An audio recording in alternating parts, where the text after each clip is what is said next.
موقع پر اس بات کو سمجھ لیں کہ ترجیح دنیا کو نہ دے، ترجیح آخرت کو، اللہ کی ذات کو۔ ہماری آخرت کس طرح ٹھیک ہو سکتی ہے، آخرت میں کامیاب کس طرح ہو سکتے ہیں، آخرت میں اللہ تعالیٰ کی رضا کیسے پا سکتے ہیں، اس کو ترجیح دینی چاہیے۔ نبی پاک صلی اللہ تعالیٰ علیہ وسلم کے بہت سارے صحابہ بڑی شانوں والے، ایک صحابی کا ہم آج ذکر کرنے جا رہے ہیں جن کا نام ہے حضرت ابو ذر غفاری رضی اللہ تعالیٰ۔ ہمارے صوفیاء تصوف میں ایک جملہ بولتے ہیں کہ تیرا تو فقر فقر ابو ذر ہے، یعنی جن کو صحیح درویش کہتے ہیں نا، صحیح درویش۔ مولا علی شیر خدا رضی اللہ تعالیٰ عنہ فرمایا کرتے دو ہی تو بندے ہیں جو رب کے رستے میں کسی شے کی پرواہ نہیں کرتے۔ حضور کون سے؟ فرمایا کہ ابو ذر غفاری ہے اور دوسرے علی المرتضیٰ ہے۔ مولا علی فرمایا کرتے یہ نا مسلمانوں میں سے چوتھے یا پانچویں مسلمان ہیں۔ شروع سے ایک سلیم الطبع آدمی، کچھ لوگ طبعاً بڑے نفیس ہوتے ہیں، طبعاً اللہ کی طرف سے شروع سے ان کا جو قبیلہ تھا بنو غفار وہ راہزنی کرتا تھا، لوگوں کو لوٹ لیتا تھا۔ شروع میں یہ کام کیا لیکن جب کچھ لوگوں کی چیخیں کانوں میں گئیں تو چھوڑ دیا، فرمایا نہیں یار طبیعت نہیں مانتی۔ اور نبی پاک کا کلمہ پڑھنے سے پہلے ہی بتوں کی پوجا چھوڑ کے رب کی عبادت شروع کر دی۔ لوگ پوچھا کرتے تھے آپ عبادت تو کرتے تھے پر منہ کدھر کرتے تھے؟ فرماتے تھے جدھر وہ کرا لیتا تھا کر لیتے تھے۔ کسی نے انہیں بتایا کہ مکے میں ایک شخص ہیں جنہوں نے اعلان نبوت کیا ہے، آپ کی طرح کی باتیں کرتے ہیں۔ انہوں نے اپنے بھائی کو بھیجا، ان کا نام انیس تھا، پتہ کر کے واپس آئے، بھائی کہنے لگے ابو ذر، ان کا نام جندب ہے، اصل میں ذر ان کے بیٹے کا نام ہے اور کنیت سے زیادہ معروف ہے، ابو ذر غفاری کہلاتے ہیں۔ فرماتے ہیں کہ بھائی نے آ کے بتایا کہ وہ نیکی کا حکم دیتے ہیں، برے کاموں سے منع کرتے ہیں، صلہ رحمی کا پیغام دیتے ہیں، لیکن لوگ سارے مخالف ہیں۔ یہ چیز بھی بڑی کاؤنٹ ہوتی ہے، اسے نہ کاؤنٹ کیا کریں۔ لوگوں کی ترجیحات بدلتی ہیں، صبح کچھ دوپہر کچھ شام کچھ، اسے نہ کاؤنٹ کریں۔ انہوں نے اس بات کو کاؤنٹ کر کے بتایا کہ لوگ ان کے جو ہے نا وہ مخالف ہیں سارے۔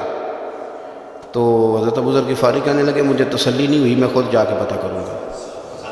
کہتے ہیں مکہ شریف آیا تو کسی ایسے آدمی سے پوچھ بیٹھا، میں تو کچھ اور سمجھا تھا، وہ کچھ اور نکلا۔ مکے والوں نے بڑا مارا، مکے پہنچ کے پہلی جو چیز ملی وہ مار کھانے کی تھی۔ اب میں ڈرتے کسی سے پوچھتا ہی نہ، بھوک بھی بڑی تھی، رہنے کو جگہ نہیں تھی، حرم شریف میں لیٹا رہتا تھا۔ میرے نصیب دیکھو، مجھے ایک شخص نے آ کے ہلایا، کہنے لگے اگر مناسب سمجھے تو میں آپ کو دیکھ رہا ہوں کافی دیر سے، آپ کوئی پردیسی ہیں، آپ کا اپنا مہمان نہ بنا لوں۔ تو میں نے کہا آپ کا کیا نام ہے؟ کہنے لگے میرا نام ہے علی ابن ابی طالب۔ کہتے ہیں مولا کائنات گھر لے گئے، کھانا بھی کھلایا، جگہ بھی دی، سونے کو خدمت بھی کی، لیکن چونکہ میں تو پہلے ایک سے پوچھ کے مار کھا بیٹھا تھا، میں نے پوچھا نہیں میں کدھر آیا ہوں۔ رات رہے، اگلی رات بھی رہے، لیکن میں نے بتایا نہیں میں کس کام آیا ہوں۔ حضرت ابو ذر غفاری رضی اللہ تعالیٰ عنہ کہتے ہیں خود ہی مولا علی نے پوچھا بتا سکتے ہو کیسے آئے ہو؟ میں نے کہا رات رکھ لو گے؟ فرمایا بڑا کشادہ سینہ دیا رب نے مجھے، تو بات تو کر۔ کہنے لگے یار میں تو محمد مصطفیٰ کی زیارت کرنے آیا صلی اللہ تعالیٰ علیہ وسلم۔ یہ بے نیاز لوگوں میں سے ہیں حضرت سیدنا ابو ذر غفاری۔ میں حضور کی زیارت کے لیے، حضرت علی کہنے لگے سویرے لے چلوں گا۔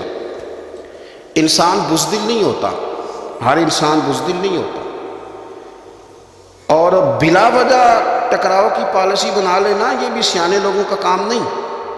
حکمت کے تقاضوں کے مطابق چلنا یہ بھی دلیر لوگوں کا ہی کام ہوتا ہے۔ حضرت مولا علی کہنے لگے صبح لے کے چلوں گا پر حالات ٹھیک نہیں، شرارتی لوگ ہر جگہ ہوتے ہیں، اگر کوئی شرارتیوں کا ٹولہ ملا نا جو کھڑا ہوگا جاسوسی کرنے کے لیے کہ حضور کی طرف کون کون جا رہا ہے، تو میں نیچے جھکوں گا جوتے کا تسمہ ٹھیک کرنے کے لیے، لیکن آپ نے نہیں کھڑے ہونا، آپ نے چلتے رہنا ہے تاکہ کسی کو شک نہ ہو۔ کہتے ہیں اس ترتیب سے حضرت علی مجھے لے کے گئے، میں حضور کی بارگاہ میں پہنچا۔ مولا علی کہتے ہیں بڑے بڑے لوگ سوال کرتے تھے پر یہ شروع سے سلیم الطبع تھے، مجھے کہہ لینے دینا، جنہوں نے ماننا ہوتا ہے وہ لمبے سوال کرتے ہی نہیں۔ مان جو لیا تو لمبے سوالوں کی ضرورت ہی کوئی نہیں۔ کہتے ہیں لوگ بڑے بڑے سوال کرتے تھے پر ابو ذر نے 2-3 باتیں ہی پوچھی اور آگے جا کے کہنے لگے حضور ہاتھ بڑھائیں مجھے کلمہ پڑھائیں۔ نبی پاک صلی اللہ علیہ وسلم نے کلمہ پڑھایا، فرمایا باہر جا کے نا ابھی ذکر کرنا کہ تو مسلمان ہو گیا، یہ ماریں گے۔ عرض کی حضور انہیں مارنے دے، میں آیا بھی مار کھانے میں۔ انہیں مارنے دے نا. پڑا فلک کو کبھی دل جلوں سے کام نہیں. داغ دہلوی نے کہا تھا پڑا فلک کو کبھی دل جلوں سے کام نہیں، اور جلا کے راکھ نہ کر دوں تو داغ نام نہیں. ماری تو کھانے آئے، مارنے دے، کرنے دے زور جتنا لگانا ہے لگانے دے. باہر جا کے اعلان کیا، مکے والوں نے مارا، اتنا مارا کہ بے ہوش ہو گئے. پھر کسی نے بتایا کہ تم نے گزرنا بھی ہے ان کے علاقے سے، بنو غفار سے، پھر ان کا پتہ بھی ہے یہ لوگ بڑے سخت ہیں. پھر چھوڑا. تبن بڑے جلالی تھے، زاہد مزاج تھے. فرماتے تھے کہ جو تمہاری ضرورت سے زیادہ ہے وہ سارا صدقہ کرو. کنز کے معاملے میں ان کا رویہ یہ تھا. صرف حضرت صدیق اکبر کو کچھ نہیں کہا انہوں نے، باقی حضرت عمر جیسے آدمی کو بھی کھڑا کر کے کہہ لیتے تھے یہ مال کیوں رکھا ہوا ہے خزانے میں، بانٹتے کیوں نہیں سارا. اور جناب عثمان غنی رضی اللہ تعالیٰ عنہ کے ساتھ تو باقاعدہ کئی دفعہ اس موضوع پر گفتگو کی. وہ کہتے تھے کہ جب اللہ کہتا ہے قرآن میں کہ مال دولت جمع نہیں کرنی، تو وہ جو لوگ تھے وہ بھی بڑی شانوں والے تھے. وہ کہتے تھے کہ اللہ نے جب زکوٰۃ فرض کی تو مال جمع ہوتا ہے تو زکوٰۃ فرض ہوتی ہے نا. جب فطرانے کا کہا تو مال ہوتا ہے تو فطرانہ آتا ہے نا. تو آپ جو کہہ رہے ہیں وہ ٹھیک ہے، پر آپ اعلیٰ بات کر رہے ہیں تقوی کی، سارا بانٹو. تو حضرت ابو ذر غفاری کہتے تھے چلو ٹھیک ہے تمہاری بھی بات مان لیتا ہوں، پر یہ بتاؤ مدینے والے کا اپنا طریقہ کیا ہے؟ کہ بھائی حضور کا طریقہ تو وہی ہے جو آپ بتا رہے ہیں. تو فرمانے لگے پھر اس رستے نہ چلیں جو رستہ مدینے والے رسول کا ہے. اور حضور سے، نبی پاک سے عشق کرتے بڑا کھل کے. یہ صحابہ صفہ میں سے تھے. کلمے پڑھنے کے بعد چونکہ طبیعت جلالی تھی تو حضور نے بھیج دیا، فرمایا واپس جاؤ اپنے قبیلے میں تبلیغ کرو. واپس گئے، بھائی کو مسلمان کیا، والدہ کو مسلمان کیا، قبیلہ سارا مسلمان کیا، وہیں رہے. ہجرت مدینہ کے بعد آئے تبوک کے موقع کے قریب، اور حضور نے اصحاب صفہ میں رکھ لیا. نوکری کرتے مدینے والے رسول، دلیر آدمی تھے، بڑا قبیلہ تھا، پر ڈیوٹی کرتے، ڈیوٹی خدمت کرتے. ایک بیٹا تھا زار اس کا نام تھا، اس کی ڈیوٹی لگائی تم نے میرے نبی پاک کے اونٹ چرا لے. ڈاکو آئے تو صاحبزادہ اونٹوں کی، اونٹنیوں کی حفاظت کرتے شہید ہو گئے. اور یہ انوکھا بندہ ہے جس نے شرط لگائی تھی کہ میں نے کالی سیاہ رنگ کی عورت سے شادی کرنی. انوکھا بندہ ہے. ایک بیٹی تھی، ایک بیٹا، بیٹا شہید ہو گیا. بیوی سے کہا تم نے نبی پاک کے گھر میں خدمت کرنی، حضور کے گھر والوں، اور میں نبی پاک کی نوکری کروں. حضور کی خدمت کرتے، ہر وقت خدمت میں رہتے. اور حضور جب آتے نا، صحابہ صفہ میں یہ شامل تھے جو لوگ دین سیکھتے. حضور جب آتے تو سب سے پہلے آ کے حضرت ابو ذر غفاری کا پوچھتے، بلائیں. اور جب بات کرتے حضور تو بار بار ان کو مخاطب کر کے بات کرتے. حضرت ابو ذر غفاری رضی اللہ تعالیٰ عنہ کا نبی پاک سے اتنا پیار کہ ہماری بھی مشکل حل کر دی. ابو داؤد شریف میں موجود ہے. ایک دن کہنے لگے یا رسول اللہ صلی اللہ علیہ وسلم، اگر کوئی بندہ کسی سے پیار بڑا ہی کرے پر اس جیسے عمل نہ کر سکے، کوشش کرے کر نہ. لوگ ہمیں کہتے ہیں نا جی پیار بڑا، عمل بھی تو کرو نا. بھی کرنا چاہیے، پر انسان ہے نا، غلطی بھی تو ہو ہی جاتی ہے. اب ہم عمل نہیں کر سکتے تو تم ہمیں پیار بھی نہیں کرنے دو گے؟ مہربانی کرو، پیار تو کرنے دو نا. حضرت ابو ذر غفاری نے کہا، ابو داؤد شریف میں موجود ہے، یا رسول اللہ صلی اللہ تعالیٰ علیہ وآلہ وسلم، حضور پیار بڑا کرے پر ان جیسے عمل نہ کرے تو حکم کیا ہے؟ تو حضور نے فرمایا پیار سچا کرے، اللہ قیامت کے دن جس سے محبت کرے گا نا اس کے ساتھ ہی دونوں کو اکٹھا فرما دے گا. تو حضرت ابو ذر نے فوراً کہا، حضور پھر مجھے آپ سے بھی بڑا پیار ہے، رب سے بھی بڑا پیار ہے. فرمایا فکر نہ کرنا، جنت میں اکٹھے ہی جائیں گے. اتنی محبت رسول پاک کی ذات کے ساتھ. حضور کی نوکری کرنا. ایک دن خدمت کرتے کرتے سو گئے. حضور مسجد میں آئے پتہ کرنے کہ ابو ذر آرام کر رہا ہے. یہ بھی مزہ ہوتا ہے، خیال رکھنا اپنے درویشوں کا، کیا کھایا، کیا پیا، کہاں سوئے. حضور رات کو آئے، یہ سوئے ہوئے. فرماتے ہیں حضور نے میرا انگوٹھا ہلایا، میں اٹھ کے بیٹھ گیا. حضور بھی میرے پاس بیٹھ گئے. اور میں ابو ذر بڑا پیار کرتے ہو؟ سونے آپ کو پتہ ہی ہے. کہا یار تو بڑی نوکری کرتا ہے، ایک دن وہ بھی آئے گا جس دن تجھے میری مسجد اور میرے شہر سے جانا پڑے گا، پھر کیا کرو گے؟ تو عرض کی حضور کسی کی طاقت ہے مجھے آپ کے شہر سے نکالے؟ میں تلوار نکال لوں گا. نبی پاک نے فرمایا تلوار نہ نکالنا، جہاں تمہیں بھیجا جائے چپ کر کے چلے جانا. حضور کب تک؟ فرمایا جب تک اللہ تیری اور میری ملاقات نہیں کرا دیتا، یعنی وصال تک. یہ واحد شخص ہے کہ کہ حضور کے وصال ظاہری کا وقت آ گیا تو فرمایا کوئی میرے ابو ذر کو بلاؤ۔ جب یہ آئے تو حضور لیٹے ہوئے تھے، یہ جھکے نبی پاک کی طرف، حضور میں حاضر ہوں، تو حضور نے پکڑ کے سینے کے ساتھ لگا لیا۔ میرے رسول پاک صلی اللہ علیہ وسلم کی خدمت میں ایک دفعہ عرض کرنے لگے حضور مجھے صوبے کا گورنر بنا دے، تو نبی پاک نے فرمایا ابو ذر میں عہدے پسند نہیں کرتا، تو تمہیں بھی میں کہتا ہوں عہدہ نہ لینا، تمہیں بھی کہتا ہوں عہدہ نہ لینا۔ فرمایا ابو ذر میں جو چیز اپنے لیے پسند کروں گا تمہیں بھی اسی کا مشورہ دوں گا، تم بندے اچھے ہو پر یہ کام تمہارے بس کا نہیں ہے۔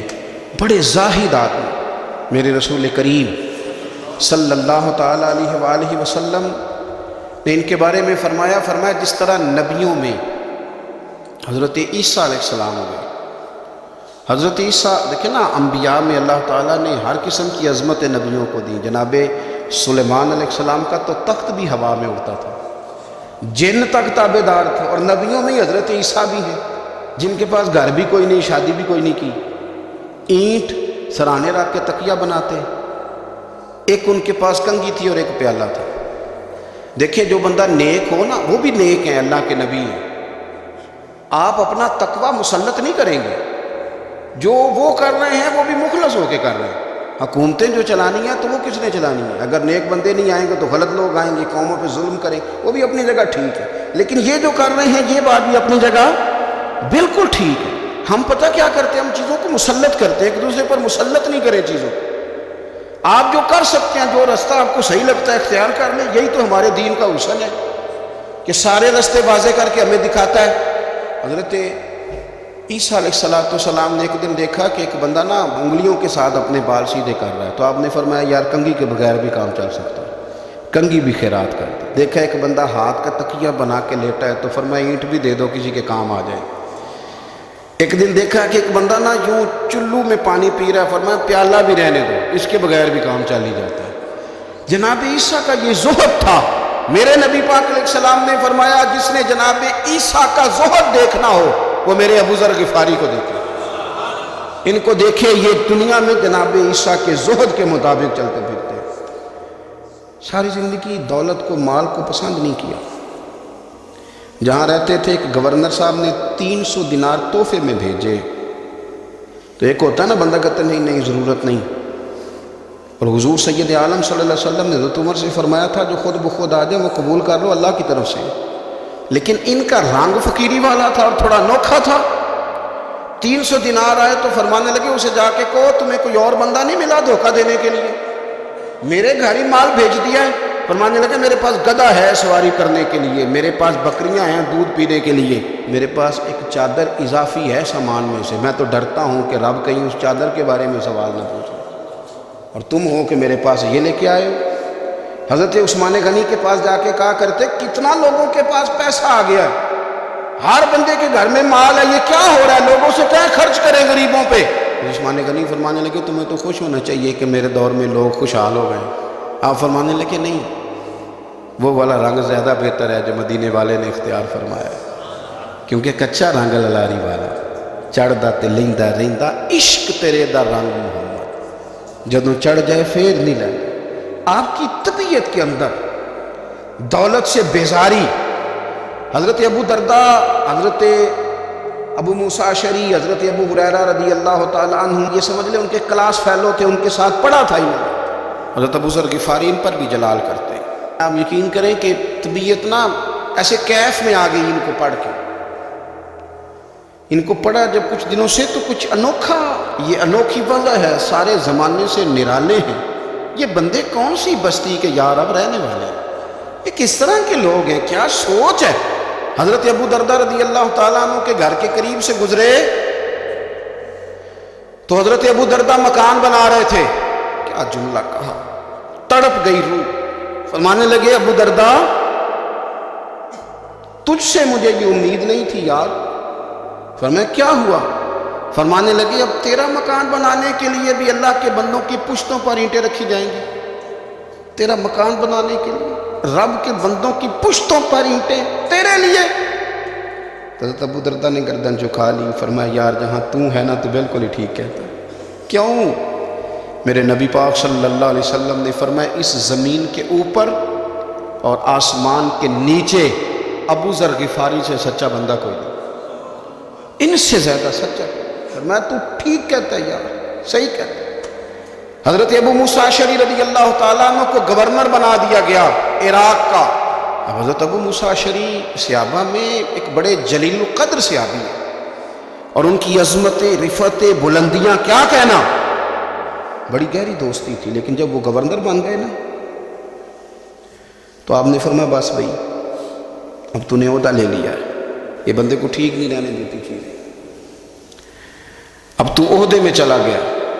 بڑی مدت کے بعد ملاقات ہوئی حضرت ابو موسیٰ اشعری کے ساتھ، وہ دوڑ کے آئے حضرت ابو ذر غفاری کے گلے ملنے، میرا بھائی میرا بھائی۔ فرمایا پیچھے ہٹ جا، میں نہیں تیرا بھائی، تو گورنر ہے، میں غریب آدمی ہوں، اپنا کام کر۔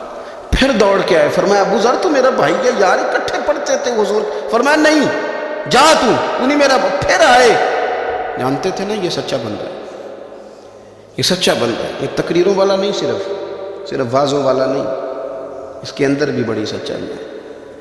قریب آئے، آ کے کہا یار تو میرا بھائی ہے، میرے سینے لاگ۔ فرمانے لگے تو تیسری بار آیا ہے، مومن ہے، میں منہ نہیں موڑ سکتا، پر پہلے مجھے بتا گورنر بننے کے بعد تو نے مکان کتنے بنائے، باغ کتنے لگائے، چکیاں کتنی لگائی، کتنے تو نے چیزیں بنائی ہیں، پہلے بتا۔ تو حضرت ابو موسیٰ اشعری نے ان کا ہاتھ پکڑا، رونے لگے، کہنے لگے جس محبوب سے تو نے تربیت لی ہے میں بھی انہی کا نوکر ہوں، جن کپڑوں میں میں عراق گیا تھا میرے آج بھی وہی ہیں یار۔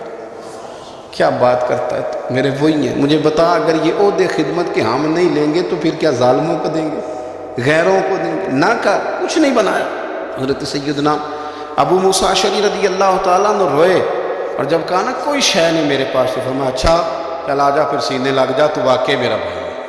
پھر حضرت ابو ذر غفاری نے محبت فرمائی، وہ درویشی، وہ فقیری، وہ سادگی، وہ نورانیت، وہ دل کے ساتھ اندر۔ ہمارے تو بہت سارے لوگ ہیں جو کہتے ہو کہاں لے جانا ہے مال، کیا ضرورت ہے مال کی، ہر وقت مال کی مخالفت کرتے ہیں، لیکن دل ان کا کہتا ہے کہ آئے صحیح کسی طریقے سے، پہنچے صحیح۔ حضور نے فرمایا بعض لوگوں کی زبانیں شہد سے زیادہ میٹھی، دل بھیڑیے سے زیادہ خطرناک، اوپر سے کہہ کچھ رہے ہیں اندر حالات کچھ اور ہیں۔ لیکن حضرت ابو ذر غفاری رضی اللہ تعالیٰ عنہ دوری دولت سے، آپ فرماتے کیوں ہیں لوگوں کے پاس مال، کس لیے اتنا مال جمع کیا ہے، کیا ساری غریبی ختم ہو گئی ہے، غربت مٹ گئی ہے ساری، کیوں لوگ مال بناتے ہیں؟ ایک اور آپ کے کلاس فیلو تھے جو بصرے کے گورنر بنے، عبداللہ بن عامر رضی اللہ تعالیٰ۔ ایک صاحب سے ملاقات ہوئی، جناب نافع تائی ان کا نام تھا، تو حضرت ابو ذر غفاری سے وہ بڑے شوق سے ملنے آئے، حضور کے صحابی سمجھ کر کے۔ فرمایا کہاں کے رہنے والے ہو؟ کہا میں تو بصرے کا رہنے والا ہوں۔ فرمایا وہاں میرے ایک کلاس فیلو ہیں عبداللہ بن عامر، کہا وہ تو آج کل گورنر ہے۔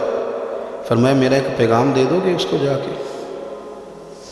کہا حضور دے دوں گا۔ فرمایا اس سے جا کے کہنا تو گورنر بن کے بھی زندہ ہی ہے، اور میں پانی کا پیالہ پیتا ہوں، کھجور کھاتا ہوں اور رب کی عبادت کرتا ہوں، میں بھی تو زندہ ہی ہوں نا، تو بھی زندہ ہی ہے، اس سے آگے کچھ نہیں۔ اور میں کھجور کھاتا ہوں، پانی کا پیالہ پیتا ہوں، میں بھی تو زندہ ہوں نا۔ اللہ اکبر۔ نافع تائی کہتے ہیں اس پیغام کی سمجھ نہیں آئی، لیکن میں لے کے گیا، عبداللہ بن عامر سے میری ملاقات ہوئی، تو میں نے کہا جی ایک پیغام دینا ہے، تو انہوں نے کچھ توجہ نہیں کی۔ جب میں نے بتایا نا کہ حضرت ابو ذر غفاری کا پیغام ہے، تو ان دونوں آنکھیں کھول دی، کہنے لگے جلدی بتاؤ انہوں نے کیا کہا ہے۔ فقر اور درویشی کے رستے پہ چلنے والوں کے امام سیدنا ابو ذر غفاری نے کیا کہا ہے؟ تو کہتے ہیں مجھے پاس بٹھا لیا، شفقت فرمائی، کہنے لگے اب بتاؤ انہوں نے کیا کہا ہے؟ تو عرض کرنے لگے انہوں نے کہا ہے کہ تو گورنر ہے، تو بھی زندہ ہے، اور میں کھجور کھاتا ہوں، پانی پیتا ہوں، رب کو یاد کرتا ہوں، میں بھی تو زندہ ہی ہوں نا۔ کہنے لگے ایک دفعہ پھر کہا انہوں نے کہا تھا کہ میں کھجور کھاتا ہوں، پانی پیتا ہوں، عبادت کرتا ہوں، میں بھی تو زندہ، کہا ایک دفعہ پھر کہتے ہیں تیسری دفعہ کہا تو وہ اتنا روئے کہ انہوں نے چادر میں منہ چھپا لیا۔ کہنے لگے یار وہ ٹھیک ہی کہتا ہے، وہ صحیح کہتا ہے، اتنا مال، اتنے عہدے، اتنی چیزیں، اتنا کچھ جمع کر کے رکھا ہے، ان کا حساب دینا ان چیزوں کی اللہ کے حضور کیا عذر پیش کریں گے، کس طرح رب کی بارگاہ میں بتائیں گے کیا وجہ تھی، کن چکروں میں ہم نے زندگی گزار دی۔ سیدنا ابو ذر غفاری رضی اللہ تعالیٰ عنہ نے اپنی حیات مبارکہ ساری کی ساری فرماتے تھے کہ ہم نہیں عمل کریں گے تو کون کرے گا، وہ خاص سادگی، وہ خاص، اور پتہ میرے نبی پاک نے کیا فرمایا؟ فرمایا مجھے میرے رب نے حکم دیا ہے کہ میں 4 لوگوں سے پیار کروں۔ اللہ اکبر، کاش کبھی آپ اس حدیث کے جملوں کو سمجھیں۔ او یار، اللہ نے حکم دیا ہے محبوب پیار کرے، حضور کس سے؟ تو پہلے 3 مرتبہ نبی پاک نے ایک ہی شخص کا نام لیا، فرمایا علی سے، علی سے، علی سے، پھر فرمایا ابو ذر غفاری سے، پھر فرمایا جناب مقداد سے، پھر فرمایا سلمان فارسی سے۔ رب نے مجھے کہا ان سے پیار کرو، حضرت ابو ذر غفاری تبوک کے موقع پر نا اونٹ پہ بیٹھے تھے، پیچھے رہ گئے، اونٹ پر بیٹھے تھے تو پیچھے رہ گئے، اونٹ سست تھا، تھک گیا، چل نہیں رہا تھا۔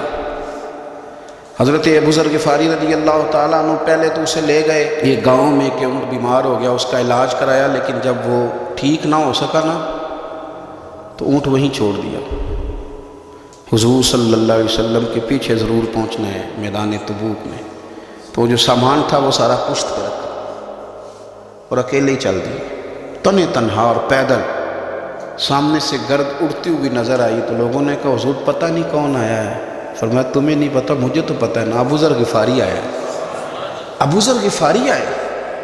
پھر حضور نے فرمایا یمشی واحدہ و یموت واحدہ و یبعث واحدہ، فرمایا یہ تنہا چلتے ہیں، یہ تنہا ہی دنیا سے جائیں گے، تنہا ہی اٹھائے جائیں گے، تنہا تنہا چلتے ہیں، تنہا ہی دنیا سے جائیں گے، انتقال تنہا ہی اٹھائے جائیں گے۔ جو بہت زیادہ سختی کرنے لگے صحابہ پہ، بہت زیادہ،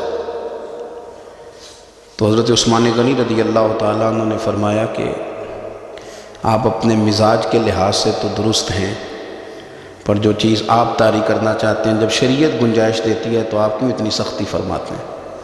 تو فرمانے لگے ٹھیک ہے پھر مجھے ربضہ جانے کی اجازت دے دو۔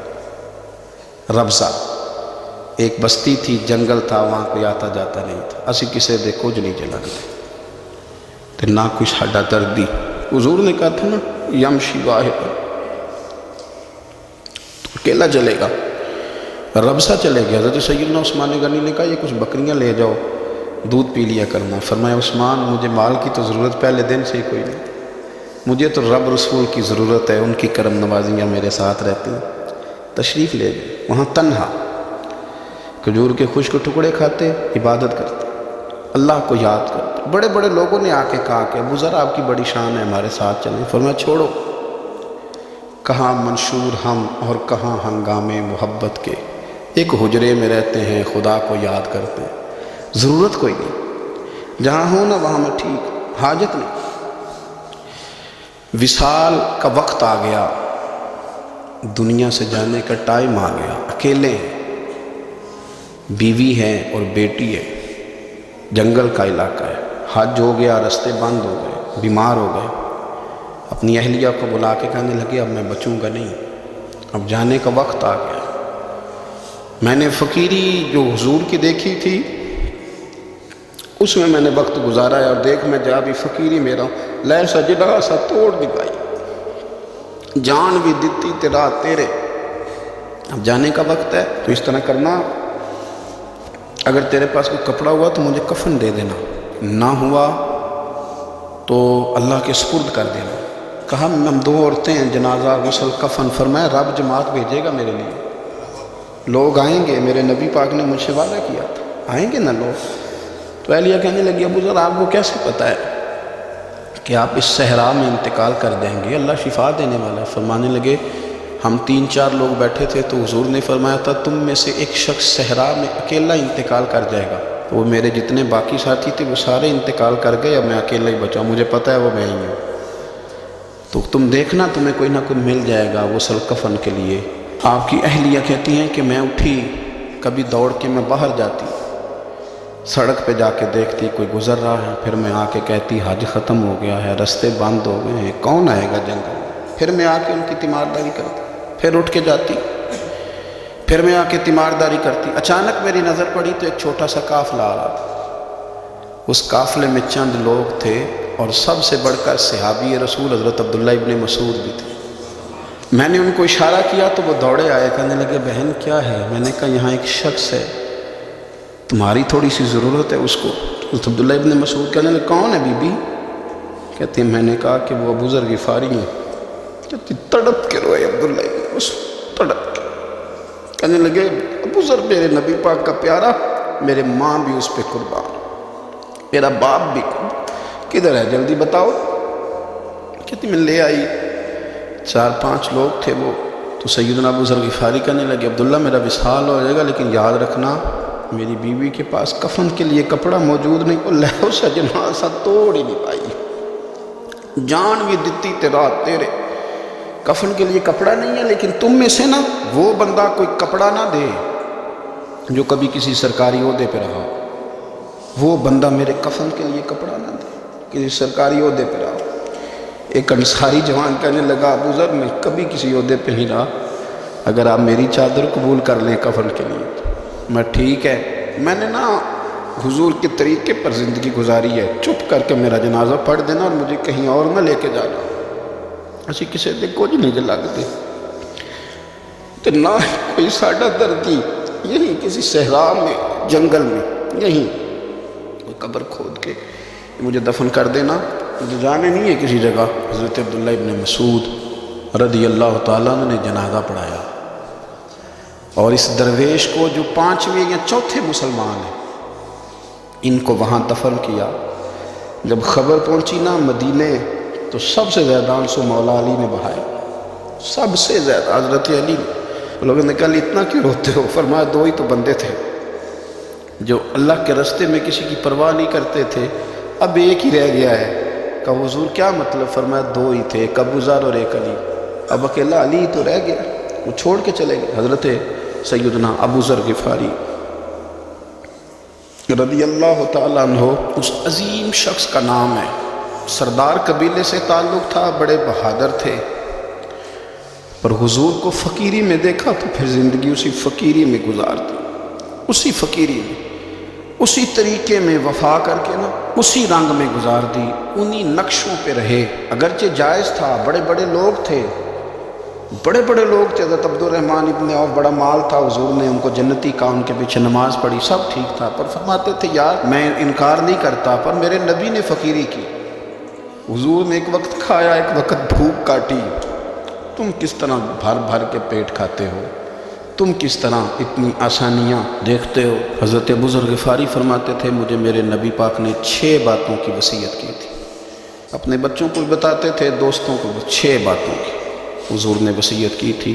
سب سے پہلے حضور نے فرمایا تھا ابو ذر مسکینوں سے محبت کرتے رہنا. دوسرا نبی پاک صلی اللہ علیہ وسلم نے فرمایا تھا جب بھی دیکھنا نیچے والوں کو دیکھنا, اوپر والوں کو نہ دیکھنا, مالداروں جاگیرداروں پہ توجہ نہ کرنا, ذہن خراب ہو, نیچے دیکھنا, غریبوں کی طرف توجہ رکھنا. تیسرے نمبر پر نبی پاک صلی اللہ علیہ وسلم نے فرمایا تھا ہر حال میں حق بات کہنا اگرچہ وہ کڑوی ہو. چوتھے نمبر پہ میرے محبوب نے فرمایا تھا اللہ کے معاملے میں کسی کی پرواہ نہ کرنا, کوئی کیا کہتا ہے کہتا رہے, تم رب کے راستے پہ چلتے رہنا, ملامت کی پرواہ نہ کرنا. اور 5ویں نمبر پر میرے نبی پاک نے مجھ سے کہا تھا اگر رشتہ دار تجھ سے تعلق توڑیں بھی نہ تو جوڑ کے رکھنا, صلہ رحمی نہ چھوڑنا. اور چھٹے